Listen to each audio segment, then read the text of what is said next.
NASA और SpaceX का dragon, चीन का शेंजू और भारत का गगनयान इंसानों को अंतरिक्ष में भेजने की ये रेस कौन जीतेगा। 21वीं सदी में अंतरिक्ष की रेस सिर्फ वैज्ञानिक खोज तक सीमित नहीं रही, बल्कि यह अब राष्ट्रों के प्रभुत्व और वैश्विक शक्ति का प्रतीक बन चुकी है। एक दौर था जब अमेरिका और सोवियत संघ के बीच चंद्रमा पर पहुंचने की रेस थी, लेकिन अब स्थिति बदल चुकी है। अब 3 बड़े खिलाड़ी इस रेस में हैं। नासा और स्पेसएक्स अमेरिका के नेतृत्व में स्पेस में इंसानों को भेजने में सबसे अनुभवी। शेंजू चाइना, चीन की सरकार के नेतृत्व में स्पेस डोमिनेशन की रेस में तेजी से आगे बढ़ रहा। गगनयान इसरो भारत का पहला मानव अंतरिक्ष मिशन, जो इस रेस में एक नया अध्याय जुड़ने के लिए तैयार है। अब सवाल उठता है कि इस रेस में जीत किसकी होगी। क्या इसरो की ताकत और सीमित बजट के बावजूद भारत इस स्पेसफ्लाइट रेस में चीन और अमेरिका को टक्कर दे सकता है? इस वीडियो में हम यही जानेंगे। 1. स्पेसफ्लाइट रेस क्यों जरूरी है। अंतरिक्ष में इंसानों को भेजने की रेस सिर्फ वैज्ञानिक अनुसंधान तक सीमित नहीं है। इसके पीछे कुछ प्रमुख कारण हैं। अंतरिक्ष की रणनीतिक स्थिति, स्ट्रैटेजिक इंपॉर्टेंस। अंतरिक्ष में प्रभुत्व रखने वाले देश भविष्य की तकनीकों और सुरक्षा मामलों में सबसे आगे होंगे। लो अर्थ ऑर्बिट लियो से लेकर चंद्रमा और मंगल तक संसाधनों पर नियंत्रण से वैश्विक शक्ति संतुलन पर असर पड़ेगा। आर्थिक लाभ, इकोनॉमिक बेनिफिट्स। स्पेस टूरिज्म, खनन और अनुसंधान से भारी आर्थिक लाभ होगा। स्पेसएक्स जैसी कंपनियां पहले से ही स्पेस टूरिज्म को एक कॉमर्शियल मॉडल बना चुकी हैं। नासा ने 2023 में स्पेसएक्स के साथ $1.5 बिलियन का करार किया है। Technological advancement, technological edge. अंतरिक्ष में टेक्नोलॉजी विकसित करने वाले देश दुनिया के बाकी क्षेत्रों में भी तकनीकी बढ़त बनाएंगे। मिलिट्री और कम्युनिकेशन के लिए भी स्पेस में प्रभुत्व जरूरी होगा। 2. गगनयान इसरो भारत का पहला मानव अंतरिक्ष mission.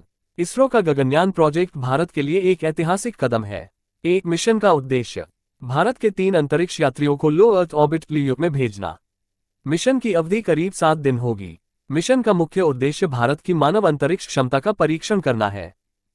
Launching system, rocket GSLV Mach 3 LVM-3। इसमें क्रू मॉड्यूल और सर्विस मॉड्यूल जुड़े होंगे।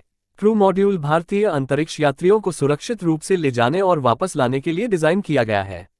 सुरक्षा और परीक्षण। पैड अबॉर्ट टेस्ट और इनफ्लाइट अबॉर्ट टेस्ट सफल रहे हैं। अगर किसी आपात स्थिति में मिशन को रद्द करना पड़े तो इमरजेंसी एस्केप सिस्टम तैयार है। क्रू को इसरो के बेंगलुरु स्थित ट्रेनिंग सेंटर में रूस के सहयोग से ट्रेनिंग दी जा रही है। संभावित चुनौतियां। भारत के पास ह्यूमन स्पेसफ्लाइट का अनुभव नहीं है। सीमित बजट और संसाधनों के बावजूद तकनीकी श्रेष्ठता हासिल करनी होगी। क्रू की सुरक्षा और सफल रिटर्न सबसे बड़ी चुनौती होगी। 3. ड्रैगन, स्पेसएक्स नासा का सबसे मजबूत हथियार। स्पेसएक्स का ड्रैगन कैप्सूल इस समय मानव स्पेसफ्लाइट का सबसे भरोसेमंद प्लेटफॉर्म है। स्पेसएक्स का इतिहास और सफलता। स्पेसएक्स ने 2020 में ड्रैगन के जरिए पहला इंसानी मिशन क्रू ड्रैगन सफलतापूर्वक लॉन्च किया था।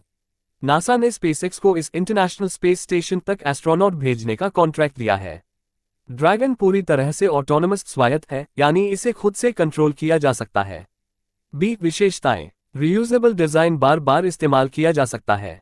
लॉन्च एस्केप सिस्टम, इमरजेंसी में एस्ट्रोनॉट को सुरक्षित निकाल सकता है। पूरी तरह से कंप्यूटर आधारित एस्ट्रोनॉट को ज्यादा हस्तक्षेप की जरूरत नहीं। सफलता का कारण। प्राइवेट कंपनियों के पास पर्याप्त फंडिंग और टेक्नोलॉजी का इस्तेमाल। नासा और अमेरिकी सरकार का सपोर्ट। तकनीकी इनोवेशन और कम लागत पर बार बार लॉन्च की क्षमता।